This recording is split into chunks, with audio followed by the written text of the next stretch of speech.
नमस्कार, मी अपर्णा कुलकर्णी. रोजचंच काही बाहीच्या गोष्टी सांगेन युक्तीच्या चारमध्ये. मेकअप संदर्भात काही टिप्स घेऊन मी आलेली आहे.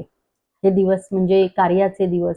लग्न असेल, मुंज असेल, घरामध्ये विविध कार्य असतात आणि अशा कार्यामध्ये आपल्याला छान-छान साड्या नेसायच्या आणि छान-छान दागिने घालायचे, छान-छान दिसायचं हे प्रत्येकाला वाटत असतं. प्रत्येक वयोगटातल्या स्त्रीला हे वाटत असतं. पण त्याच्यासाठी काही गोष्टी फार महत्त्वाच्या असतात आणि ते सांगण्यासाठी आज मी आलेली आहे. एक म्हणजे जेव्हा एखादं कार्य आहे, तर त्या कार्यामध्ये तुम्ही काय घालणार आहात ह्याचा विचार आधीच करून त्याची पूर्ण तयारी तुम्ही करून ठेवायची. अगदी गळ्यात काय घालणार आहे, कानात काय घालणार आहे पासूनची तयारी. आता अजून एक सांगू का, की मुलींना असं असतं, की अ, छान घ्यायचं म्हणजे महाग घ्यायचं, असं काही नाहीये. जे तुम्हाला अ, तुमच्या व्यक्तिमत्वाला उठून दिसेल, छान दिसेल, अ, असं जर तुम्ही काही चूज केलं तर ते महागच असलं पाहिजे असं काही नाहीये. आता त्याच्यासाठी हे पटवून देण्यासाठी किंवा सांगण्यासाठी ना मी आज हे गळ्यातलं घातलेलं आहे. बघा हां, फक्त ₹1,200 गळ्यातलं आहे. छान दिसतंय ना? तर हे जे गळ्यातलं आहे ते इतक्या कमी किमतीचं असून सुद्धा ते दिसताना छान दिसतंय. तर हे आपल्याला सगळ्यात आधी समजलं पाहिजे, की मला कशावरती काय घालायचं आहे आणि त्याच्यासाठी तुमचा थोडासा स्वतःचा अभ्यास असला पाहिजे. आपण काय करतो, की व्हिडिओज पाहतो आणि इतरांचे व्हिडिओज पाहून त्याच्याप्रमाणे आपण आपली तयारी करतो. असं नाही होत.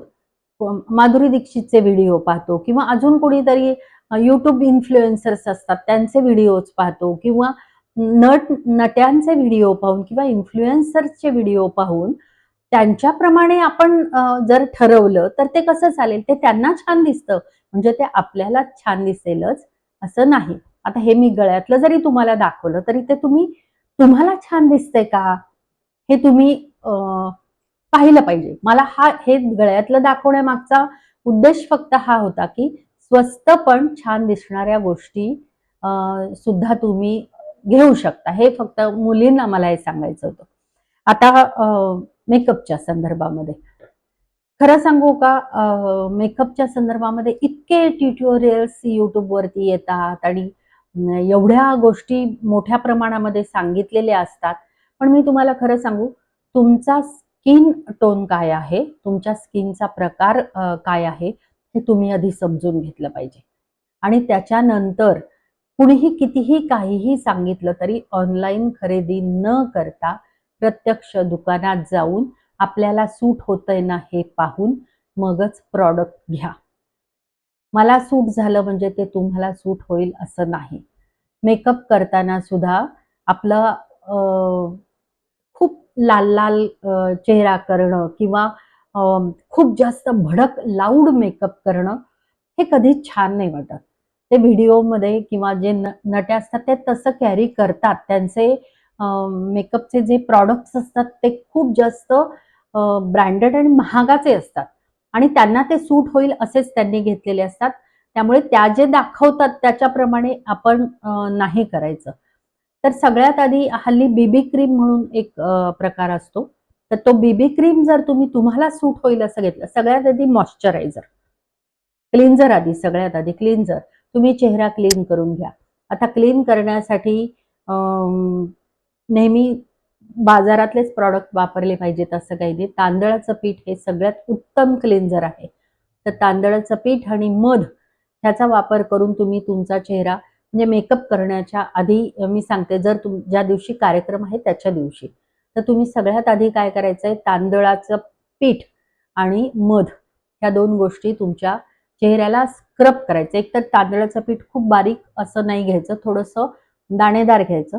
जेणेकरून तुमचा चेहरा छान स्क्रब होईल, स्क्रब केला जाईल आणि तुमचा चेहरा क्लीन पण होईल आणि मधामुळे तुमच्या चेहऱ्यावरती जी बारीकशी लव असते त्याला थोडासा एक टोन त्याचा थोडासा डाऊन होतो आणि थोडी ती सोनेरी दिसायला लागते. तर त्याच्यामुळे मध पण खूप आवश्यक आहे. थोडा वेळ लावून ठेवा आणि नंतर ते धुवून टाका. क्लीन्झर असं करायचं आहे. मॉइश्चरायझर जे तुम्ही वापरता तेच मॉइश्चरायझर वापरायचं आहे.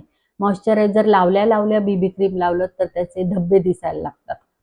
त्याच्यामुळे तुम्ही सगळ्यात मॉइश्चरायझर लावल्यानंतर एक 2 मिनिट थांबायचं आहे. चेहरा सगळा व्यवस्थित हे करायचा आहे आणि मग त्याच्यानंतर बीबी क्रीम लावायचे. बीबी क्रीम सुद्धा लावल्यानंतर खूप घासण्याची गरज नाहीये. जिथे जिथे तुम्हाला वाटतंय तिथे डॉट द्या आणि जस्ट सावकाश तुम्ही ते फिरवा सगळीकडे. आणि त्याच्यानंतर आयब्रो पेन्सिल हा एक फार महत्वाचा मुद्दा असतो, की आयब्रो पेन्सिल जर तुमचा हेअर कलर हा ब्राऊन असेल तर ब्राऊन पेन्सिलच वापरा. आयब्रो पेन्सिल म्हणजे ती काळीच वापरली पाहिजे असं नाही. तर ब्राऊन पेन्सिलच शक्यतो आयब्रो पेन्सिल म्हणून जर वापरली तर त्या नॅचरल वाटतात. नाहीतर मग ते रेषा ओढल्यासारख्या आयब्रोज दिसतात, तर तसं होऊ नये. ह्याच्यासाठी ब्राऊन पेन्सिलचा वापर करा. काजळ म्हणून पण ब्राऊन पेन्सिल वापरली तर ती जास्त छान दिसते. आणि आपला वयोगट काय आहे हे लक्षात घेऊन पेहराव शक्यतो करा. आपल्या रंगाला काय सूट होतंय, काय छान दिसतंय हे बघून त्याप्रमाणे साडी जे काय तुमचा ड्रेस असेल तो तुम्ही चॉईस करा आणि त्याच्याप्रमाणे त्या साडीला मॅचिंग असं गळ्यातलं, कानातलं हे सगळं तुम्ही आधी तयार करून ठेवा. लिपस्टिक जी आहे ती आधी आउटलाईन करायची आहे आणि खूप जास्त भडक लिपस्टिक शक्यतो न वापरता सटल लिपस्टिक जर वापरली तर तुम्ही मेकअप करून सुद्धा न मेकअप केल्यासारखे दिसता आणि मला असं वाटतं लेस इज मोर हीच जास्त महत्वाची गोष्ट आहे की तुम्ही मेकअप तर केलाय, तुम्ही छान तर दिसताय, पण ते दिसलं नाही पाहिजे. जर तुम्ही खूप भडक मेकअप केलात तर तो बघणाऱ्याला सुद्धा छान नाही वाटत आणि प्रेझेंटेबल नाही वाटत ते. तर त्याच्यासाठी ह्या गोष्टी खूप महत्वाच्या आहेत. हातापायांची काळजी घेणं. काही वेळा असं असतं की चेहरा इतका सुंदर असतो, मेकअप केलेला असतो आणि हाताची काळजी घेतलेली नसते, नखं व्यवस्थित कापलेली नसतात आणि मग ते नेलपेंट अर्धवट असतं. तर ते पाहणाऱ्याला छान नाही वाटत. असं म्हणजे मनात विचार येतो की चेहरा तर एवढा छान आहे, पण हाताचं नेलपेंट अर्धवट लावलेलं ते एकतर लावूच नका किंवा लावलं तर ते व्यवस्थित पूर्णपणे हातापायाचं नेलपेंट लावलं पाहिजे. आता हे आपण काय म्हणजे मीडियामध्ये काम करतो का किंवा आपण काय फिल्म स्टार्स आहोत का एवढी काय काळजी घ्यायची असं नाही. प्रेझेंटेबल दिसण्यासाठी या छोट्या छोट्या गोष्टी सुद्धा खूप जास्त महत्वाच्या असतात. फिटिंगचे कपडे वापरा, पण ते करताना सुद्धा खूप जास्त टाईट कपडे की ज्याच्यामुळे तुम्हाला अनकम्फर्टेबल वाटेल असे कसलेही कपडे न वापरता फिटिंगचे पण कम्फर्टेबल असे कपडे शक्यतो तुम्ही वापरा की जेणेकरून उन्हाळा दिवसामध्ये जर कार्य असेल आणि एसी जर कार्यालय नसेल तर काय अवस्था होईल हे लक्षात घेऊन थोडासा ब्रीदिंग स्पेस त्या कपड्यांना सुद्धा आपण ठेवला पाहिजे. म्हणून आघळ-पघळ कपडे अगदीच कसेही घातलेत असं न करता फिटिंगचे पण थोडेसे कम्फर्टेबल असे कपडे आपण वापरले पाहिजेत. हिल्स जर घालायच्या असतील तर दिवसभर त्या हिल्स घातल्याने आपल्या पायाची काय अवस्था होईल हे लक्षात घेऊन त्यानुसार चप्पल निवडताना सुद्धा आपण त्याचा विचार केला पाहिजे की मला किती तास तिथे थांबायचं आहे, मी काय घातलेलं आहे आणि त्याच्यावर काय सूट होणार आहे, प्लस मला ते कम्फर्टेबल राहणार आहे. अशा पद्धतीचे फुटवेअर तुम्ही वापरा. अर्थातच साडीवरती शूज चांगले दिसणार नाहीत, तर त्यामुळे जर जशा पद्धतीचा पेहराव आहे तशा पद्धतीचे फुटवेअर निवडण्याचा शक्यतो प्रयत्न करा.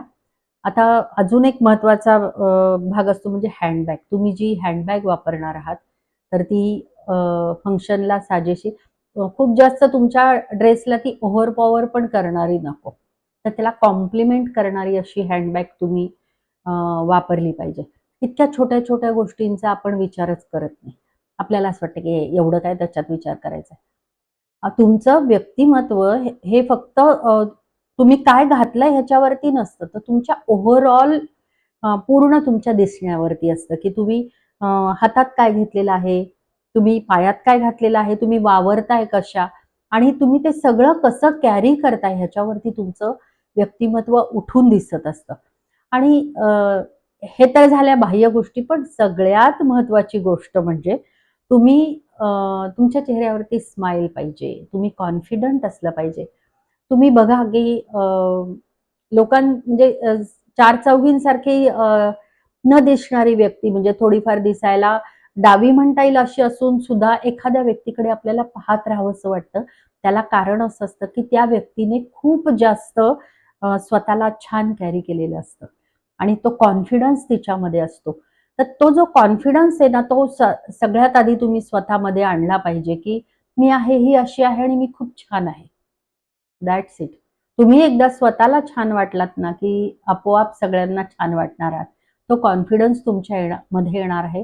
अर्थातच तुमच्या चेहऱ्यावरती तो कॉन्फिडन्स येणार आहे.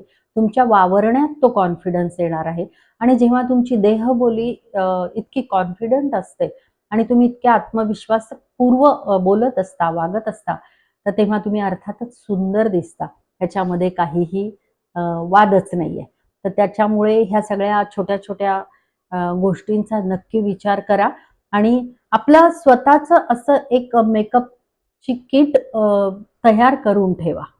म्हणजे आधीपासूनच बघून ठेवा, की मला कोणती लिपस्टिक सूट होते, मला कोणतं मॉइश्चरायझर सूट होतं, मला कुठलं बीबी क्रीम सूट होतं आणि अजून एक महत्त्वाची गोष्ट म्हणजे बीबी क्रीम लावल्यानंतर पावडर लावायची गरज नसते. तर तो नॅचरल लूक तुम्हाला छान दिसतो.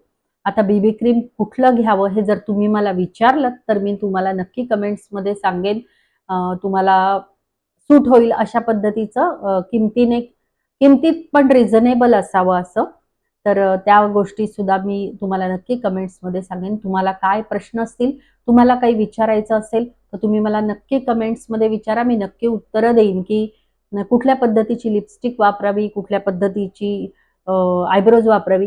आय शॅडोज वापरण्याच्या संदर्भात सुद्धा मी असं सांगेन की तुमच्या कपड्यांना त्या कॉम्प्लिमेंट होतील अशा आय शॅडोज असल्या तरी सुद्धा खूप जास्त थापू नये. आय शॅडोज सुद्धा इतक्या सटल लावली गेली पाहिजे की ती पाहणाऱ्याला छान तर वाटलं पाहिजे, पण काहीतरी लावलंय हे कळतंय, पण असं खूप भडक डोळ्यात उठून दिसेल अशा आय शॅडोज शक्यतो काही लावूच नाहीत. आणि गळ्यातलं, कानातलं घालताना सुद्धा आपल्या चेहऱ्याचा आकार लक्षात घेऊन त्याच्यानुसार गळ्यातल्या, कानातल्याचा वापर करावा. खूप मोठे कानातले जर घातले तर गळ्यात काहीही घालू नये हे सगळ्यांना आता माहिती झाले, तरी पुन्हा मी एकदा सांगते. काही जण माझ्याकडे आहे सगळं म्हणून सगळं घालण्याचा प्रयत्न करतात, तर तसं करू नका. खूप मोठे जर कानातले घातले तर गळ्यात काही घालायचं नाही. गळ्यात जर मोठं घातलं तर त्यालाच कॉम्प्लिमेंट होईल असं कानातलं घालायचं आहे. इनफॅक्ट टिकलीचा आकार सुद्धा तुम्ही ठरवायचा आहे. तुम्ही आता रोज जी टिकली, आता जसं ह्या ड्रेसवरती मी ही टिकली वापरली आहे, पण मी जर साडी नेसली तर मी हीच टिकली नाही वापरणार. मी थोडीशी मोठी टिकली लावेन. मला त्या साडीवर काय छान वाटेल अशा पद्धतीची टिकली मी लावेन. तर टिकलीचा सुद्धा विचार करायचा आहे आणि बारीक-सारीक गोष्टींचा विचार करून आपलं व्यक्तिमत्व जे आहे ते कसं छान दिसेल आणि छान राहील याचा मुळातच आधी आतून जे मी म्हटलं की आत्मविश्वास तुमच्यामध्ये मी छान आहे हा असला पाहिजे. आजच्या दिवशी सगळ्यांनी हे ठरवा की मी छान आहे आणि हे जर तुम्ही ठरवलं तर तुम्ही नक्की छान दिसणार आहात. जर तुम्ही कुठल्या कार्यामध्ये जाणार असाल तर तिथले फोटो मला नक्की कमेंटमध्ये टाकायला विसरू नका. हां, माझ्या नातवाची मुंज आहे.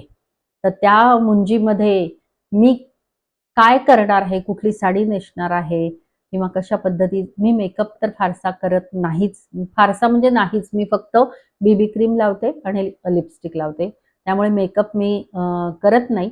पण माझा जो लूक असणार आहे, आता नातवाची म्हणजे काहीतरी स्पेशल असणार आहे हे नक्की.